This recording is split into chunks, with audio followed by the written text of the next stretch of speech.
Welcome back to Talkville, the ultimate Smallville rewatch podcast, where each week we go way back and watch every episode of the show that changed our lives and maybe your lives, and we discuss it with you. Yes, we're watching every episode, and yes, we're discussing them. So far, we've done, I guess this is number 12 or 13, and it's been a treat. It's been a treat to hear your questions. It's been a treat to talk with my comrades here. We have Tom Welling here. Hello. Thank you for having me. You're Clark Kent, and we have Ryan Tejas. Thank you for having me, too. Thanks, Ryan. I love having you here. Thanks for having both of us, Michael. It's fun It's having... so nice of you. Yeah, you know, it's fun having Ryan here because he's just hadn't seen the show. So we talk about it, but every episode, it's like, I always wonder what he's going to think. And, Just like you. Yeah, exactly. If you didn't get a chance to call in and leave your questions for this episode, make sure you get some in for future episodes. Our hotline is 213-538-2883. That's 213-538-2883. 588-2300. Empire, they're not a sponsor. Today. BetterHealth.com. I just remember that commercial. We'd love you to join us on our socials. Talkville Podcast on Facebook, Instagram, YouTube, and TikTok, and Talkville Pod on Twitter. Follow us. Please subscribe. You can watch on YouTube. Tell your friends. And if you want to join Patreon to support the podcast in more ways than one, you get shout-outs. Top-tier patrons get shout-outs at the end of every episode. And go to patreon.com/Talkville and become a patron. All right, without further ado, boys, let's get into it. Let's do it. Episode 1, Season 13. This is Kinetic. Other way around. Huh? You said episode 1, season 13. Oh, sorry. Season 1, episode 13, Kinetic. It's been a long day. It aired February 26, 2002. Director was Robert Singer. Don't recall him. Do you, Tom? I do. He went on to a lot of success with a little-known show called Supernatural. Is that who created it? I believe that's the connection. I could be wrong. Well, Ryan's looking it up. We have people. There could be two Robert Singers, but I'm thinking it's the same. If you click on it, it says executive producer, Supernatural. Bingo. Leave it in. I do want to share something with you before we go. Uh-oh. Is this your yearbook? Your Smallville yearbook? No, this is... my grandfather passed away, and he left a book. Irv, God bless it. Irv. But in it, he says, other grandchildren have some history as well. Michael also finished college and then went on to a career in entertainment because he is very entertaining. For example, he has been on a TV show with Tom Arnold, ugh. He said, ugh. For 1 season, Zoe, Duncan, Jack, and Jane for 2 seasons, almost ugh. Did he really? And for 6, count 'em, seasons as Lex Luthor on Smallville. Mike is a small success. Oh, he says he's a small success, a millionaire, and a recognized celebrity. Who would have thunk it? But most important, he is a wonderful person, as all who know him will be glad to tell you. Also, Eric, his brother, is not a multimillionaire, but he is a great kid. My grandfather writes like a 12-year-old. But it was funny how he called me a small success after Smallville. Yeah, I wouldn't think Smallville was a small success. He was being funny. You think he was being funny? He was being ironic, yeah. I think he was being funny. Yeah. I don't. I think he thought it was like, he's not a movie star, but he's a small success on television. So if it was called Largeville, he would have said you were a large success. I think that's the pun. All right, maybe you're right. Maybe give your grandfather some credit. He loved you. I love the man. The writers were Al Goff of the episode Kinetic, Miles Miller, Philip Levins. Guest stars David Lovgren as Derek Fox, Kevon Smith as Wade Mahaney, and David Coles as Scott Bowman. The synopsis: down after losing a scholarship, Whitney joins a gang of thieves. He gets a Meteor Rock lace tattoo and gains the gang's power of phasing through walls. They rob Lex Luthor's mansion and seriously injure Chloe, who is interviewing Lex. Meanwhile, Lana convinces Lex to restore the Talon. Well, I mean, with a synopsis like that, you're in for a damn treat, aren't you? Last episode, I really enjoyed Leech. We'll get into this one. We'll talk about it. At the Luthor Mansion, Clark is helping Chloe interview Lex for the paper. While they're there, 3 kryptonite tattooed thugs, Wade Mahaney, Derek Fox, Scott hold on a second. I got to jump in here. Was anyone else confused? Chloe's question about, what is it, Section 13 or whatever it is, the super level place? Yeah. Where that... Remember in Jitters where there's a secret level in Jitters? So she was referencing that. Is there another... like you're going to tell her. Yeah, that's my point. She was trying. Are there any other secret levels, Lex? Oh, yeah, Chloe. Let me tell you, for the Daily Planet... No, it was not the Daily Planet. What is it called? The Torch. The Torch. Yeah. The Torch. Yeah. The Smallville anyway, Torch. I just thought that was kind of funny, and I like the way that Lex was sort of like, oh, you're so cute. I'll be right back. I have a call that I have to take. Yeah. So the thugs come in. They break in by passing through walls. They get into the vault, leaving with money, artifacts, and a CD. All right. So I got a lot of things about this episode in a good way. So the kryptonite tattoos let them in the vault. How do they take the items out with them? Is that, or we just don't? Yeah, that's true. Everything disappears. Well, because if they put it under their jacket and that's it, like, because the things they're taking wouldn't be able to phase through the walls because it wasn't touching them, but they can phase through with clothes.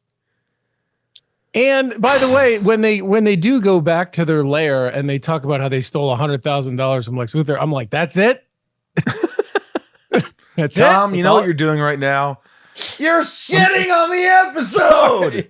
You're shitting on it. No, remember that one fan who wrote in and said, Rosenbaum, the podcast is great, but Rosenbaum keeps shitting on Smallville. I'm like, that's not true. I just want to highlight a few things so we can continue forward in knowing that we're all aware of Please these things. do. And I agree. Okay. Look. Okay. As they escape, they take down Clark and they push Chloe out of the 4th-story window. Clark is gutted that he wasn't able to protect and save her. I thought that was a nice moment where you find out that Clark, a superhero, can't save everybody, can't always do it, and he felt really bad about it. That was nice. At the hospital, police reveal that these may be the same bandits tied to a string of robberies. In town, Lana talks to Whitney, who is despondent. She then talks to Nell, who tells her she's planning on selling her space to Lex. Clark goes to Smallville Savings and Loan, a bank that the bandits robbed, and uses X-ray vision to see an arm sitting inside its vault.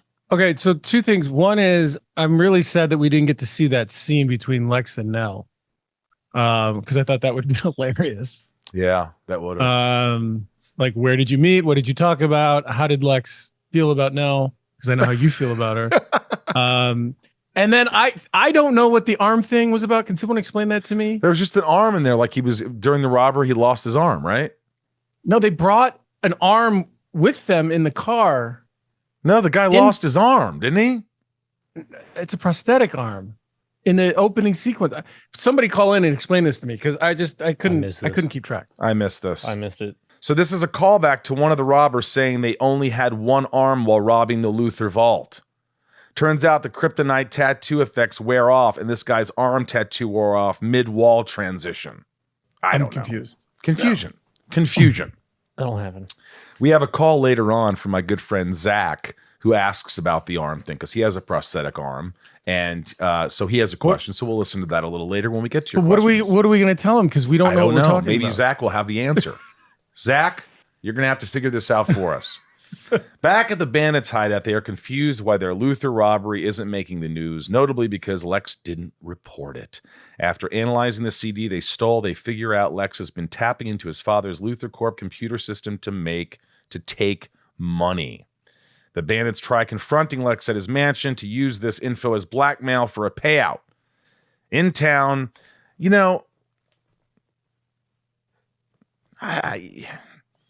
this episode lost me immediately. I'm just going to get into it. I mean, you're dealing with these thugs, and they got this magical thing that makes them disappear or like walk through walls. And they're showing up to Luthor's. There's no security monitors.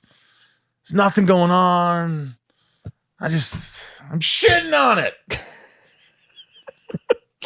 The bandits try confronting Lex at the mansion to take his info, wanting a payout in town. Clark visits the Fordman store where Whitney is working. Whitney tells Clark he lost his scholarship and feels like he will never leave Smallville. And at the store, the bandits are shopping and use Whitney's low circumstances to try and recruit him to join them. These guys that he just sees, didn't know, they're saying, hey, come party with a bunch of dudes. And I guess he's in high school and he's like, all right, I get to hang out with the older guys. And so maybe I let that go. Ryan? Yeah, I mean that's like, it's a good jumping off point for a Whitney story. It was just weird execution. I mean, like, this is the thing he's gonna do. Like, that's a very like real like human thing to happen. Like, yeah, like I'm stuck in my small town. I lost my football scholarship. I'm worried about where my life is going. That's a good place to jump off from. But yeah, I'm gonna go get a tattoo and turn invisible and rob some people. A lot of peer pressure. A lot of peer pressure. He's a little out of sorts. A bit rudderless. Yeah.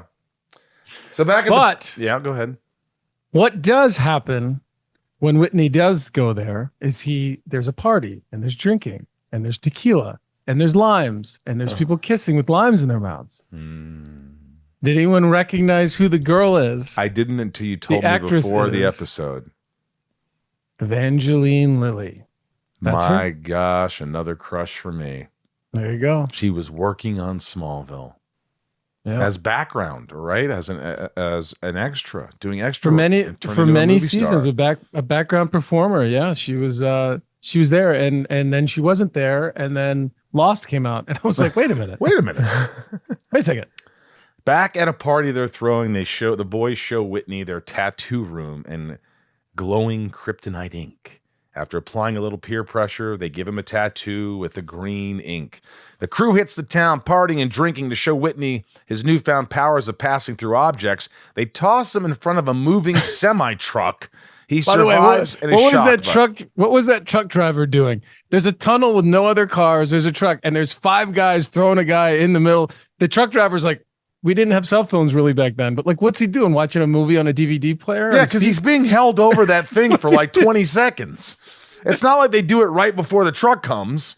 No. I would love to cut inside. He's just got his portable DVD player on. Or he's like, yeah. Oh. You guys remember portable DVD players? Those were cool for like 2 years. So Whitney survives and is shocked by his new powers. Clark visits Chloe in the hospital and she tells him she remembers the bandits having a green tattoo. I remember that scene. I like that scene with Chloe and Clark. Allison, she's a good actress. You know, she always did a great job. And you could say what you want about her now, and she's gotten into some trouble, as we all know. But I always dug her. Always thought she was cool, and always came through. Always had a great performance. Lana tries to convince Lex of the Talon to renovate it rather than tear it down because of how much it means to her with her parents meeting there. But he tells her he's planning on turning it into a parking garage. I like that because I forgot about this, but I like that Lex was like, you're going to have to come up with something better than that. I know it's where your parents met, but I'm like, oh, okay. Let me put some money because your parents met here. Because that would have made him look like a freaking idiot. Right? Oh, that's what happened here, Lana? Oh. Well, hey, why don't I throw a party here too for you? Jesus. Life's tougher than that. Life's tougher than that. Clark goes to Fordman's looking for the tattoo guys and discovers Whitney has gotten one of his own. Clark warns Whitney to stay away from them, but he ignores the advice. Clark meets up with Lana and tells her that Whitney has lost his scholarship and he is taking it upon himself to save him from this gang of bandits because he still feels guilt for not being able to help Chloe. At no point talking to Whitney does Clark say, by the way, where do these guys hang out? He just says stay away from them. He does not okay, where did you see them? Where's their house? What's their He doesn't even ask. No. But he finds it. That night, the gang picks up Whitney for a night out, and Clark decides to follow. The 4 tatted bandits lure Lex into an enclosed room, a meat locker, to take money in exchange for the CD. Lex shows up empty-handed. The bandits get pissed, and Clark shows up just in time to be knocked down before the bandits escape. I think it's worth noting something that jumped out at me toward about this time in the episode is that Lex wants to handle this all on his own. He doesn't show up with 6 guys or any mercenaries or any helicopters. He's literally doing all of this by himself. He doesn't, like you show up to make the drop. You're trying to find these guys. Lex is just like on his own. He's the Lone Ranger. Yeah. Is that believable? I mean, I think it is. I just think it's worth noting that like he's doing it on his own. He's taking it on his own. That's true. And it's another moment where Clark shows up and Lex is there. And it's one of those things where Lex is like, what are you doing here? Well, it's fun. It's also funny because early on in the episode when the guys confront Lex in his office and the guy goes, we want all this money, and Lex, Lex is like, how do I contact you? And they're like, we'll contact you. And then they make Lex turn around and put his hands on the desk. And I was like, oh, he's gonna get hit in the head. I know they're just gonna club him. I was like, oh man. And then they just disappear. That happens a lot later on in the episodes, in the seasons. Lex gets clocked in the head quite a few times. Talkville is brought to you by Athletic Greens, AG1. This stuff is changing lives here. I'm drinking it right now. It's so easy, folks. You just put this powder into a glass of water and mix it. It tastes delicious. And you're getting 75 high-quality vitamins, minerals, whole food source ingredients, probiotics, and adaptogens. Tom, I don't know about you, but do you take supplements? Aren't you tired of taking supplements and pills for this and pills for that? Yeah, I go through phases of supplements, but since I've started taking Athletic Greens, and I'm not even joking, like I had it this morning, it tastes a million times better than it even looks, to be honest. And that's a compliment, Athletic Greens. You get it all. It tastes delicious.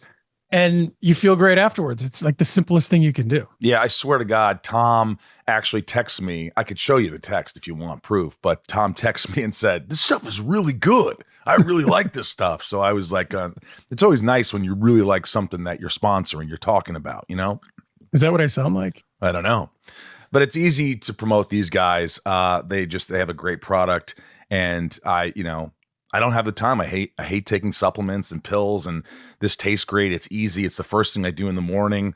And I literally just went to Paris for 3 nights, and I took the packets with me, and I drank them every morning. It was the easiest thing to do. Yeah, I agree. It's lifestyle friendly, whether you eat keto, paleo, vegan, dairy-free, or gluten-free. Contains less than 1 gram of sugar, no GMOs, no nasty chemicals or artificial anything, while still tasting good. It's the only thing with the best things. Athletic Greens uses some of the best products based on the latest science with constant product iterations and third-party testing. It costs you less than $3 a day. It's cheaper than getting all the different supplements yourself. Athletic Greens has over 7,000 5-star reviews, recommended by professional athletes, trusted by leading health experts. Yeah, it's just 1 scoop in a cup of water every day. That's it. No need for a million different pills and supplements. By the way, they have these little travel packs, Tom. See that? Oh, yeah. Boom. Yep, you have them too. You just bring them with you. It's so easy. Just bam, glass of water, done for the day. Boom, feel great. I tell you what, here's the other thing about this, and I mean this, I'm adding this. A lot of these powders that I've tried before, you need a shaker and you need to like have this crazy thing to drink it. Yep. Literally, you can put this in a glass of water anywhere and simply drink it. That's how nice it is. Yeah, I give it a little stir and I'm on my way. To make it easy, Athletic Greens is going to give you a free 1-year supply of immune-supporting vitamin D and 5 free travel packs with your first purchase. All you have to do is visit athleticgreens.com/Talkville. Again, that is athleticgreens.com/Talkville. Talkville is brought to you by Wondery. Remember the days before streaming services when you would come home from high school and it was only a few hours until that TV show that everyone was watching was going to come on? Your friends were on their way over for the watch party and the smell of popcorn filled the room. Well, in 1999, that show was Buffy the Vampire Slayer. In the new podcast from Wondery, The Rewatcher Buffy the Vampire Slayer, we are taking it back to 1999. Get out your knee-high boots and paste that poster of Angel on the wall. It is time to enter the Buffyverse.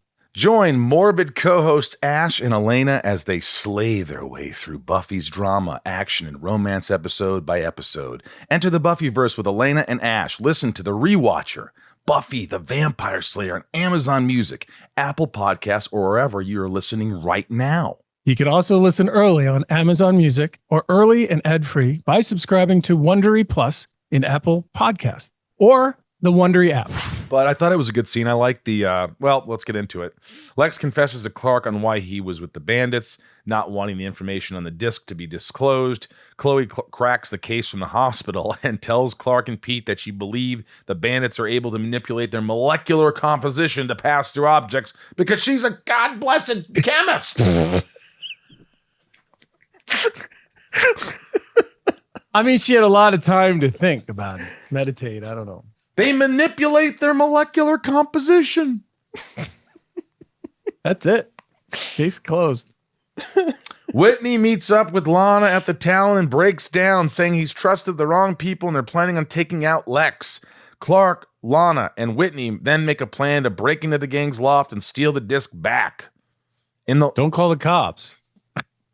Don't call Smallville PD. Yeah. In the loft, Clark uses X-ray vision to locate the disc. It was the first time he looked anywhere, and there it was. He didn't look 6 places with his X-ray vision. He turned to the left, used his X-ray vision in this compartment, and saw it! Sorry, today's episode, I'm a little feisty today. Ryan's right. It's like his spidey senses went off, and then he used his X-ray vision. I guess so. That's the wrong superhero. What? Tom. In the loft, Clark uses X-ray vision to locate the disc, but before he and Whitney can leave, the gang confronts him, phasing through Clark's chest and taking him down. Lex shows up to help after Lana called him to warn that the guys are up to no good. Wade, holding Whitney hostage, drops a junk car hanging above on the two of them. I can't speak, planning to phase through it. However, his kryptonite tattoo effects have worn off. Clark uses super speed to rescue Whitney before the car crushes Wade. Dude, worse. You just like Lex Luthor's security options are just. I mean, this is like calling Jeff Bezos and being like, "Hey, dude, I just want to let you in on something that none of your people know about or are around for." Yeah, it was. Yeah, I mean, it's just whatever. It is what it is. I thought the dropping of the car, we've seen sort of things like that, but that was pretty cool. The Smallville PD arrive, thank God, to apprehend the remaining bandits. Lex vows to keep their wall-passing abilities secret so long as they keep his secret to themselves. Back in town, Chloe is out of the hospital and Lana visits Lex at the Talon to convince him to go with her plans of renovating it into a cafe bookstore. And Lex agrees to receive tax breaks by registering it as historical landmark. And I like the last look, though, of Lana going, "Oh my God, I just made a deal with Lex Luthor." Deal with the devil. That hits her. Yeah. That scene was fun because I liked the way that Lex kind of challenged her, especially when you walk past and I wrote it down here when you're like, "Who's going to manage it?" Like the way the way that you delivered that line of just like, sure, you got all these pipe dreams, huh? Let's flesh it out. I just like the way that all kind of worked. And she was nervous, trying to get her thing out. It was great. Yeah. Good scene. Thanks. I really liked that scene too. I thought it was good. Well, interesting things of note, and we can talk more. Apparently, the special effects being reined in during this episode was a result of Warner Brothers being upset at episodes going over budget. Huh. Where'd he get that information? That's interesting. Huh. But for the record, that's every episode. I mean, you're everybody's doing too always much. mad at, I guess after Leech, the episode before where he's throwing cars and all this stuff, they had to go, "Hey, we don't have as much money this episode." No, you know what they figured out? We still hadn't finished Jitters by this point. Probably. You're right. I don't think we had. There was a whole VFX scene where like they were going like into like the walls, like the digital thing. Yeah, that couldn't have been cheap. Wasn't free. Yeah. Yeah, it wasn't that impressive. Evangeline Lilly, who has an uncredited appearance as Wade's girlfriend in a brief scene, as we talked about, appears as an extra in the episode's Visage. Oh. Visage or Visage? Visage. Whatever. Rosetta, Accelerate, and Delete. Wow. Erica Durance talked about it a bit on her episode on Inside of You with Michael Rosenbaum. That's me. And then how she got lost. The episode meaning. The term kinetic refers to kinetic energy or the energy of motion. 3 thugs used meteorite tattoos to speed up their molecular motion, enabling them to go through solid objects. Robert Singer, who directed this episode, was the executive producer of Lois and Clark, The New Adventures of Superman for multiple seasons. He later became an executive producer and showrunner for Supernatural, as Tom said earlier. And the Supernatural character Bobby Singer was named after him. The theater used for the exterior of the Talon is the Clover Theater in Cloverdale. And the TV series Superman and Lois is currently being filmed only a few blocks away. Wait, Cloverdale where? Cloverdale, Vancouver. Oh. In Vancouver, my friend. Oh. My parents live in Cloverdale, California. Really? They do. Now everybody knows where your parents live. Shit. Here we go. These are the questions. First, the top tier patrons. Here's a question. This is Michael P. Hey all, this is Michael Piccioni from College Station, Texas. There's a really cool detail in the episode Kinetic where Clark is chopping wood with his hand. I thought it looked so amazing and so real. How in the heck did the team pull that off? I gotta know. Thanks, guys.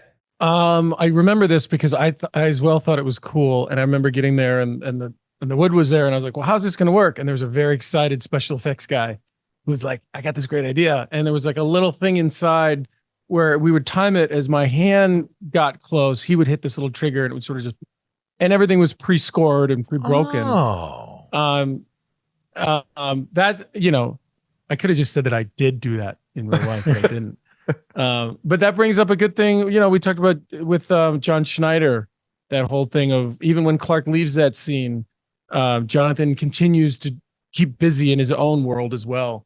And John talked in the last episode about how, you know, creating a life outside of just Clark's life was important in this series. Also, just kind of a funny thing for him to be doing when he's filled with a lot of angst. I'm just going to go chop wood with my bare hands because I can. Well, it's better than beating someone up. This is true. Here we go. This is Nico and Zach. Hi, Michael and Tom. This is Zachary. My name is Nico, and we got a couple of quick questions for you regarding the episode called Connect, Season 1, Episode 13. Was the bad guy with the prosthetic arm, did he really have a limb difference in real life? And the other question that we had was, and I'm sure this will come up quite a bit, but what's up with Clark and Lex just telling each other partial truths, right? If they had just said the whole truth, how different would the episode be? Thanks. Bye. Well, I think the episodes the show wouldn't have legs. I think you had to keep the secrets stack up, and that's what keeps the show going. Things would have been different, and the show would have been a lot shorter if they had told each other the truth about a lot of things, and they would have been friends and blah, blah, blah. But the prosthetic arm we were confused about, Tom? I don't know. I don't know. either, but I don't think he had a prosthetic arm in real life. I just don't recall. I have no idea. Which character was it? It was one of the bad guys? Yeah. One of the gang members. I don't think you'll find that information. Well, if anybody finds that information. The character with the arm, supposedly prosthetic arm, which one was he?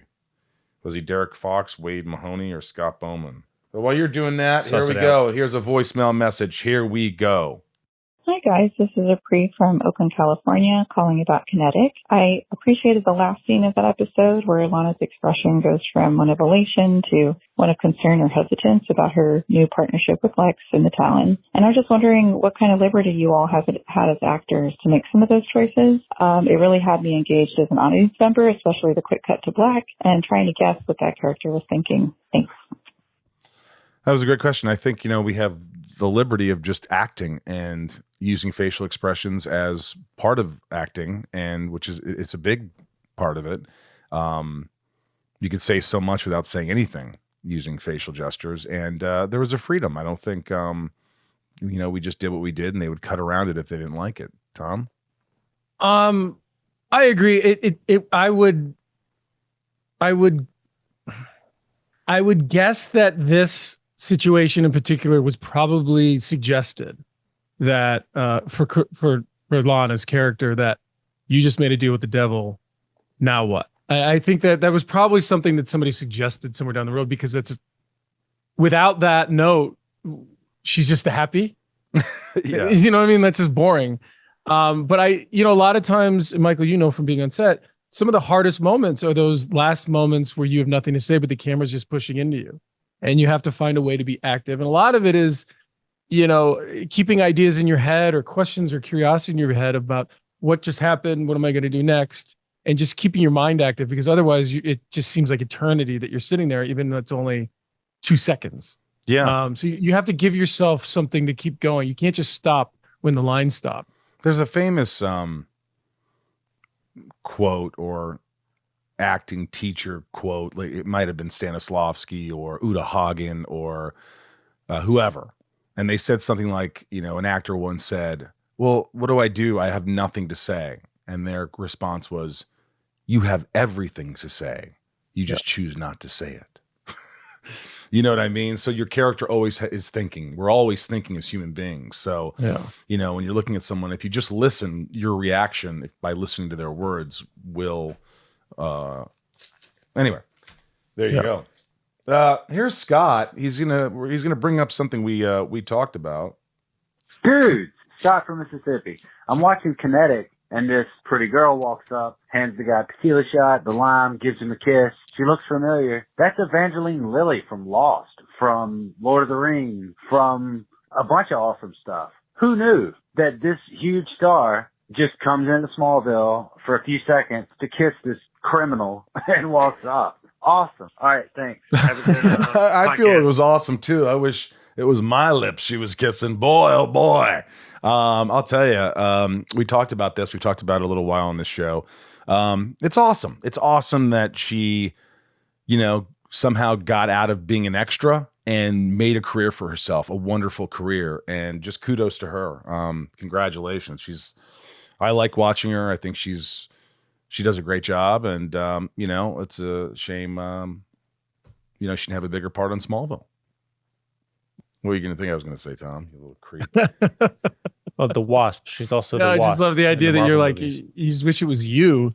I think it's hilarious. No, I mean, listen, it's being a background performer is not glamorous. It's not glorious, but it can provide opportunities for you to move up through the system, so to speak. I did it. I was in commercials before. I was in a 7-Up commercial that, you know, that allowed me to get, I don't know if that's what allowed me to get my SAG card or whatever, but like you have to do these steps and you're given more and more responsibility as you create these characters. And then, you know, she's a perfect example where break through into a hit show for years. Yeah. I think you got to pay your dues. And, you know, I have a buddy, Troy Rudolph. Tom, you know him. I think Ryan, you've met him. What's up, Big Red? But Troy does a lot of extra work, but now he has, gotten some speaking lines. He's gotten big scenes in big movies.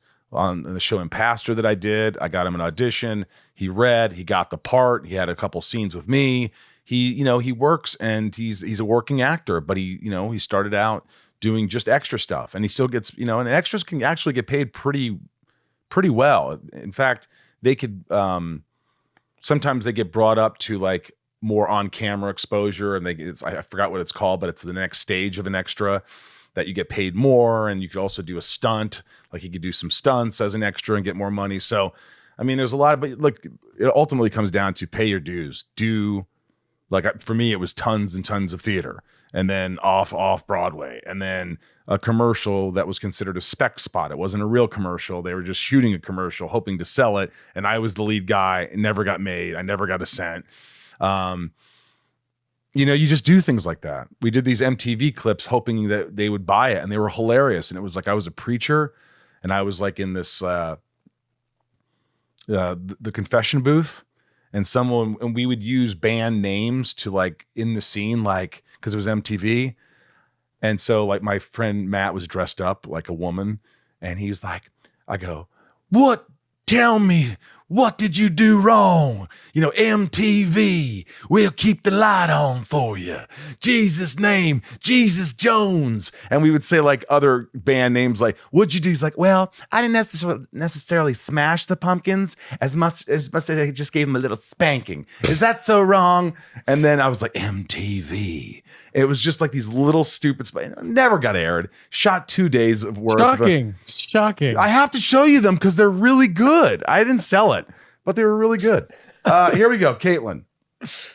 I'm gonna have to put those on YouTube for people to check out. You'll dig them. I want to see them. It's Caitlin from Kentucky. I'm watching episode 13, Kinetic. And man, did Smallville just show how old it was with the scene of Chloe and Pete and Clark in the hospital. And Clark asked Chloe, how did you get on the internet? And Chloe said Pete hijacked a phone line. Like, man, this was pre-Wi-Fi. Thanks so much for doing the show. Bye. I noticed that too. I didn't really pay attention to it. Yeah, no, yeah. Like he's so confused. I totally missed that. That's so funny. Yeah, no, it was really funny. Yeah, I caught that. You were so concerned. Like, how can you get the internet from here? From here. That shows you, man. I mean, we were doing this pre-social media, pre-internet, really. I mean, there was like nothing really available. It's hard to think of those times, those pre-internet times. I mean, I always tell people, like, oh, man, if we were around now, I'd have 10 million followers. But it's true. We didn't. When did Instagram come out? There's a lot more distractions for actors now who live in that sort of world, especially in a teenage kind of show. There's a lot of pressure to post a certain way, to promote, to publicize. It can be very distracting. Yeah, I don't like it. I'll be honest with you. I sound like a grandpa, but as much as I love going through TikTok and Instagram and sending funny videos to you all the time, we constantly send each other videos. There was something beautiful and simple about, the 80s and 90s, even into the early 2000s, where you just had to figure shit out on your own. You couldn't just get answers to questions right away. You have, there was something really, there was more of a connection. There was absolutely, you had to talk to people. Entertainment was talking to people was part of entertainment. And nowadays it's like, you can't sit but 5 minutes talking to someone without getting on your phone. And it's sad. I know I sound old, but it is sad. I miss that. I miss it. You don't sound old. I think we all have different stages. I mean, when I did the last year of Smallville, I was also producing a show called Hellcats, which lasted 1 year. And I remember going over there and really great group of talented younger actors than me and you. And man, the phones were just out all the time on set. And on our set, we were there long enough where phones started becoming a thing, but we still were like, don't have them on set, guys. Yeah. That's not why you're here. If you got to make a phone call, walk away. Let's stay focused. But man, on that set, they were everywhere. And I remember just feeling old and being like, but they were fine with it. It was just part of their being at that point already. Yeah. Pretty crazy. Back to Kinetic. Overall, look, the highlights of the show, Chloe and Clark in the hospital, Lex and Lana maybe in the Talon. There were a few other moments that I thought that were some good moments, some highlights. To me, this is the first episode where I felt there were more lowlights than highlights. That was my opinion. I just felt like I didn't buy this whole ink disappearance, going through walls, kind of like they were too much in the show. The B story was too much for me anyway. I just kind of got disconnected with it. After watching Leech, I was so connected and so pumped. And then I watched this right after. And to me, it was a bit of a letdown compared to Leech. I remember you texted me a couple days ago. What did I say? It's basically something like that. Because you had already watched them before me for this podcast. And your comments were pretty much that. Yeah. What was what would you say the highlights? I don't think this one really is one of our. There's nothing wrong with it. It's just kind of. Oh yeah, there is. It just kind of lingers there. I do appreciate Allison's performance with Chloe in the hospital scenes because she keeps it upbeat and kind of quirky, and Clark is just like, oh, if I could have only done something, when really he couldn't have. but that's the Jonathan Right. conversation has. You can't save everybody. But yeah, I felt it was a little disconnected with seeing so much of the gang. I think we could have maybe heard about them more. Yeah. Or they could have been a little more mysterious. But again, go ahead. Right off the bat, we see what they do. So and then No it's mystery. just becomes how they do it. Right. You know? Yeah. You know, I will say this, and I talked to Alan Miles about it. When you're writing nowadays with streaming, all you have to do is write 8 episodes, and then you go film them. They're already written. Yeah. So you can make all these episodes really good, and that's what they do. Game of Thrones, they take a year of writing great scripts, and then people watch it and go, this is a great show.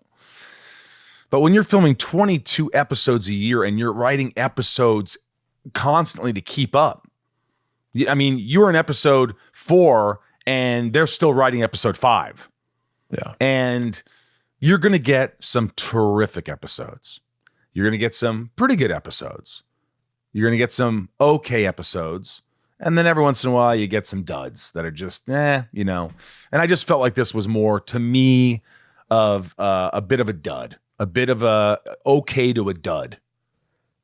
Yeah, I think there's pros and cons to the making that many episodes of something in a row. Because on one point, like you could just have momentum and you can just sort of like be in the zone constantly, like with the writing. And you know, like if you're writing that much, something good is going to happen because you're just in it all the time. You're constantly thinking of it. But yeah, I mean, I think you run out of gas at some point. You're running out of gas, and like you'll see ebbs and flows. We get great episodes, we get good ones, they bounce back. Look, there were some great moments in the show. We talked before that there was somebody saying that they had to lay back on visual effects in this episode. There's always reasons why episodes don't work or why they work great. Usually story. Story is the number one thing. If you have a good story, you have a great chance of having a great show. You have to have a good story. And if you don't have a good story and you're, you know, it's going to be tough. I think also the idea of trying to show a little insight into what Whitney's going through, I think was a great idea. I just don't know if it really popped the way it was intended to. I think I'm you know, I don't want to say this disrespectfully, but I'm not sure anybody really cared. I don't think people really cared about, you know, Whitney's career and all this stuff because he wasn't as much of an integral part of the show, as in we weren't following his life. We were just seeing him show up with Lana, be a dick to Clark, you know, angst, but we never really got emotionally attached until we found out that his father was dying. And then you're like, oh, this is why. And then you could relate. So we started to feel for Whitney. But then when we got into a little story after college, I just felt like if it wasn't about Clark or Lana or Chloe or Lex or Martha or Jonathan, it was just tough to attach or connect to it maybe. But I think you know, Eric is a great actor and did a great job. I just not sure I cared this episode. It would have been if I mean, you're right. It would have been a very different episode if somehow Lex was in a dark spot, and when those guys show up, they just tattoo him. They're like, turn around, put your hands on the desk, and they tattoo him. And now he's getting thrown in front of the truck. You know, that would have been, that's weird. That now you have my attention. Yeah, that would have been a little weird. The Rosenbaum rating system. 3 roses the best, 2 roses, 1 rose, a heater down the middle, neither here or there. 3 bombs, 2 bombs, 1 bomb, 2 bomb, 3 bombs. 3 bombs is the worst a show can be. 3 roses is the best a show can be. The pilot is a reference for the 3 rows. Ryan, don't listen to what I say. No, no, I'm gonna give it. You want me to go first? No, go ahead. Go, Tom. Heater. My first heater of the season. You gave a heater right down the middle, neither here or there. Just a heater. Yep. I was gonna give it a bomb. Ooh. First bomb of the season. I'm with you. I really. This one, I mean, I almost want to go a bomb and a half. Half a bomb? Oh, so that's lower. Yeah, it's worse. A bomb and a half is worse. Look, if you disagree with us, I love that. If you absolutely love this episode, good for you. You have your own opinion. Don't yell at me for giving her a bomb and a half. Well, Tom can always find the bright spots. And if Tom's giving it a heater. Yeah. Last episode, I gave 2 roses, or a rose and a half. He only gave 1 rose. So remember that. Don't be bitching about me online, folks. Because I don't want to hear it. The death and save count. How many people got saved? How many died? 1 dead. Wade is killed while attempting to kill Whitney. And 2 were saved. Chloe and Lex. Through 13 episodes, 17 dead, 24 saved, and now it's time for Ryan's favorite scene. Oh boy, this is gonna be a tough one. Yeah, it was tough. It was tough to find something to like. I think it's going to be easy for us though, because it's going to be the one that's like, okay, that was good. So the 3 I have highlighted in my little notes here. Clark smashing logs. I thought that was very silly. I thought that was a very silly choice. All right. That's number 1. I think that should be a title for a band, Clark Smashing Logs. Smashing logs. What was 2? 2 was the scene in the meat hooks. That was like the most action-packed scene for me. Oh, in the freezer with Lex? In the freezer. In the freezer? In the freezer when you came with the briefcase. When Lex shows up to make the deal. Yeah. And then number 3 was the last scene between Lex and Lana, seeing her face. You know, interesting dynamic. I'm gonna go. This could be the part of the start of an interesting friend partnership. Partnership. In the episode before, I think it was the stuff. Our friendship is going to be the stuff of legend, Clark. And in this one, it's an interesting relationship or some shit. I'm going to go with Lana and Lex. That's what I was going to choose. But Then choose it. If you don't get behind. No, I like the log splitting scene. I've talked about that a lot with John in the last episode when he had. I'm going to go log. What did you say? Log cutting smashing? log. Clark smashing logs. So I'm going to go with smashing logs. I mean, for me, it was the last scene. Yeah. Damn it. I knew it. And why? Because that was like the best end of like an arc in the episode. Because it was interesting. We don't see a lot of scenes with Lex and Lana. I thought the relationship was interesting. Her face at the end was good. Mm-hmm. And then made you curious about wanting to come back and see what happens. Yeah, good cliffhanger. And then I was happy the episode was over. Then I was happy the episode was over. This happened, folks. I mean, we don't have to sit here and, look, we are watching these episodes with you, and we are giving our critique, how we feel when we watch the episodes. Sometimes they're nostalgic, sometimes they're great, sometimes they're not so great, but we're here to tell you that. And that's the part of the fun. If it was me just going, I love this and I love that and I love that, then it's just like, who gives a shit? We want to hear, I want to speak from the heart. I want to speak from my mind.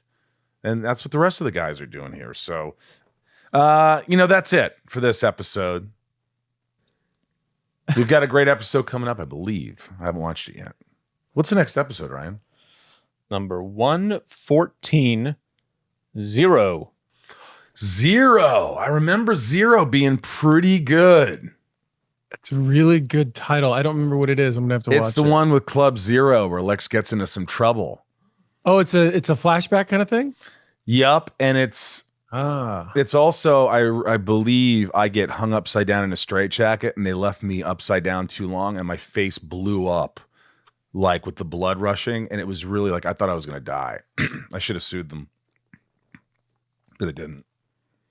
Stick around next week as we talk about a whole lot of nothing in episode 14, Zero.